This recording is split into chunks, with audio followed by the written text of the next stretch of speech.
GST भी रहा उसको आज तक हटाया नहीं। भले इतने झूठखोर प्रधानमंत्री इस देश में हुए हैं कि संसद में वायदा करें, लोगों से वायदा करें, फिर टैक्स कानून वापस न लें। भले सरकार की हालत है नए नए टैक्स लगाना, नए नए टैक्स लगाना, टैक्स एक भी वापस नहीं लेना। और टैक्स ज्यादा से ज्यादा जब लगता है किसी देश में, उसका एक ही दुष्परिणाम होता है, जिस समाज पर ज्यादा से ज्यादा टैक्स होता है वो समाज की वास्तविक आमदनी कम से कम होती है, रियल इनकम जिसको हम कहते हैं। अगर टैक्स ज्यादा होगा तो रियल इनकम कम होगी। कैसे होगी? आप जितनी कमाई कर रहे हैं वो आपकी जेब में नहीं रहेगी, टैक्स के रूप में सरकार के खाते में जाएगी। और सरकार हमारे लिए गए टैक्स के पैसे से न कभी मंदिर बनाती है, न कभी धर्मशालाएं बनाती है, न कभी पानी की व्यवस्था करती है, न भारत के गरीब लोगों की कोई मदद करती है। वो टैक्स का पैसा जो हम देते जाते हैं, उसका सबसे ज्यादा खर्चा कहाँ होता है? विदेशी कर्जे का ब्याज भरने में। और हिंदुस्तान के राष्ट्रपति से लेकर और जो चतुर्थ क्लास कर्मचारी है, कारकुन, उसकी पगार बढ़ी। हमारे भारत देश में ब्याज का खर्च इतना ज्यादा हो गया, हर साल 1.5 से पौने 2 लाख कोटी रुपए का हम ब्याज भरते हैं। ऊपर से राष्ट्रपति से लेकर और नीचे चतुर्थ क्लास कर्मचारी तक को पगार का जो खर्चा है, आप सुनेंगे तो पागल हो जाएंगे। भारत के राष्ट्रपति का एक साल का खर्चा 25 कोटी रुपए। जब ये राष्ट्रपति बैचलर है, ब्रह्मचारी है, अकेला है, बीवी नहीं है, बच्चे नहीं है, तो 25 कोटी रुपए साल का खर्चा। जो कभी लालू यादव देश का राष्ट्रपति बना तो आप जानते हैं लालू यादव बैचलर नहीं है और उसके घर में पूरी क्रिकेट टीम 11 लोग हैं, पति पत्नी 2 और 9 बच्चे। राबड़ी देवी भला हो उसका, 9 बच्चे हैं, 2 पति पत्नी हैं और साली साले अगर सब मिला दिए जाए तो पूरा कुंबा 56 लोग हैं महाराज जी उस परिवार। ये कभी अगर राष्ट्रपति बन के पहुंच गया गलती से, क्योंकि रेल मंत्री तक तो हो गया है, राष्ट्रपति भी होने की शक्यता है, क्योंकि हिंदुस्तान एक अद्भुत देश है। जो आदमी किसी स्कूल का चपरासी नहीं हो सकता वो इस देश का राष्ट्रपति हो सकता है। जो आदमी इस देश में दुकान नहीं चला सकता वो इस देश में वाणिज्य मंत्री हो सकता है।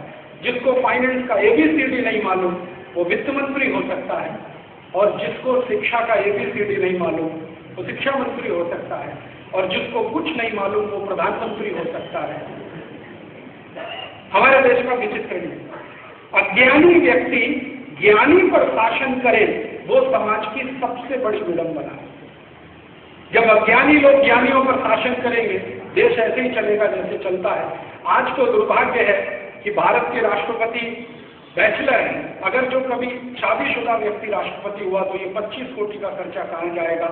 उपराष्ट्रपति का साल का खर्चा 22 कोटी है, प्रधानमंत्री का साल का खर्चा 20 कोटी है, उप प्रधानमंत्री का 18 कोटी है, पूरे मंत्रिमंडल का साल का खर्चा 350 करोड़ है। 28 अब तो 30 राज्य हैं, हर एक मुख्यमंत्री और उसके साथ मंत्रियों का खर्चा, एक दिन मैंने पूरा जोड़ा, 77,000 कोटी रुपए। इस देश की सीमा की रक्षा करने वाली जो आर्मी है उसका खर्चा भारत के हरामखोर नेताओं के खर्चे से कम।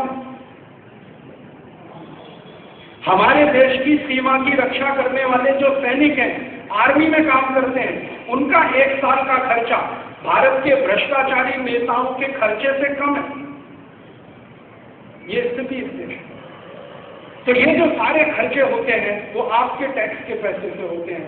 फिर इसके ऊपर भ्रष्टाचार अलग होता है महाराज जी, ये तो पगार का खर्चा है। ऊपर से भ्रष्टाचार के बारे में अब सरकार का ही एक कमीशन कहता है, मैं नहीं कहता, सेंट्रल विजिलेंस कमीशन बोलता है कि हर साल भारत में 80 से 85,000 कोटी रुपए का घोटाला होता है हर साल, इससे कम नहीं होता है। और अगर कभी कभी कोई साल तो विचित्र निकल आता है जिस दिन घोटाला और महाघोटाला, जैसे पिछले साल एक घोटाला हुआ अब्दुल करीम तेल की घोटाला, 35,000 कोटी का घोटाला एक ही आदमी कर दिया। एक जमाने में बोफोर्स घोटाला हुआ था महाराज जी 170 कोटी रुपए का, आज 35,000 कोटी रुपए का करीब तेल की घोटाला हो चुका। तो ये घोटालों में 80-85 हजार कोटी अलग खर्च होता है, पगार में 77,000 कोटी खर्च होता है, 1.5-2 लाख कोटी ब्याज में जाता है। इतना ही पैसा हमारे देश के नेताओं के ऊपर खर्च होता है। फिर इसके बाद हमारे देश की आर्मी, एयरफोर्स, नेवल फोर्स के ऊपर कुल खर्चा होता है। तो सरकार की पूरी आमदनी इसी में चली जाती है। फिर विकास का छोटा सा भी काम करते हैं तो नया कर्ज लेते हैं और फिर कर्ज के चक्कर में फंसते हैं। अब मैं मूल विषय पे आता हूँ। ये तो हुई भूमिका। अब जो कर्ज देने वाले देश हैं वो हम पर नई नई शर्तें लगाते जाते हैं। एक शर्त लगा दिया रुपए की कीमत गिराओ, अब दूसरी शर्त लगा दिया गेट करार साइन करो, WTO एग्रीमेंट साइन करो, विश्व व्यापार संगठन समझौते को मानो, तुम्हारे हित के विरुद्ध है तो भी मानो। और हमारी सरकार ने इसी कर्जे के चक्कर में 1994 के साल में 15 दिसंबर को एक गेट करार साइन कर दिया, WTO एग्रीमेंट साइन कर दिया। उसकी शर्तें हैं लगभग 2000। गेट करार में, WTO एग्रीमेंट में 2000 शर्तें हैं। 2000 से थोड़ी ज्यादा है, कम नहीं। और उन 2000 शर्तों के लिए 28 अध्याय इसमें बने हुए हैं, 28 चैप्टर है। कुछ चैप्टर के नाम उसमें दिए हुए हैं। एग्रीमेंट ऑन एग्रीकल्चर ये एक है, उसमें 56 शर्तें हैं। एग्रीमेंट ऑन टेक्सटाइल वो एक चैप्टर है, उसमें 65 शर्तें हैं। एग्रीमेंट ऑन ट्रिप्स एक चैप्टर है, उसमें 78 शर्तें हैं। ऐसे 28 अध्याय हैं, कुल 2000 शर्तें हैं।